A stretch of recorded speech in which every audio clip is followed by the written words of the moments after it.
சில காரியங்கள் தேவனுடைய பிரசனத்தை நீங்க உணரலாம், பரவசப்படலாம், சந்தோஷப்படலாம், அதெல்லாம் இருக்குது.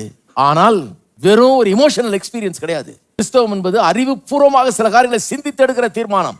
பார்வோனுடைய குமாரத்தின் மகன் என்னப்படுவதை வெறுக்கிறான். தேவனுடைய ஜனங்களோட தன்னை ஐடென்டிஃபை பண்ணிக்கிறான். பாவ சந்தோஷம் எனக்கு வேணான்னு வெறுக்கிறான். தேவனுடைய ஜனங்களை துன்பத்தை அனுபவிக்க தெரிந்து கொள்ளுகிறான். வெற்றிகரமான கிறிஸ்தவ வாழ்க்கை எப்படி வருது? வெறும் இமோஷன்ல வர்றது இல்லைங்க. இமோஷன் எல்லாத்தோடையும் கூட வருது. பாட்டு பாடுறோம், இமோஷனா தான் இருக்குது. பரவசம் உண்டாகிறது, நல்லதுதான், தப்பு கிடையாது. இமோஷன் இல்லைன்னா தான் பிரச்சனை. எந்திர மாதிரி அப்படியே நின்றுப்போம். இமோஷன் இருக்கிறது நல்லது. ஆனால் வெறும் இமோஷனை நம்பி வாழக்கூடாது. அறிவை கர்த்தர் கொடுத்திருக்காரு, எண்ணங்களை கொடுத்திருக்கிறார், தீர்மானிக்கக்கூடிய திறனை கொடுத்திருக்கிறாரு. இதெல்லாம் ரொம்ப முக்கியம். அதுக்கு தான் பைபிளோட வர்றோம், பிரசனத்தை கேட்கிறோம், ஆழமா ஆராயிறோம், உள்ள போறோம், காரியங்களை கவனிக்கிறோம்.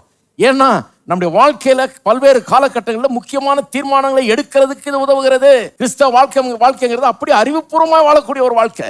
கேட்டது நிமித்தமாக, நாம் விசுவாசிக்கிற காரியங்கள் நிமித்தமாக சில தீர்மானங்களை நாம் எடுக்கிறோம்.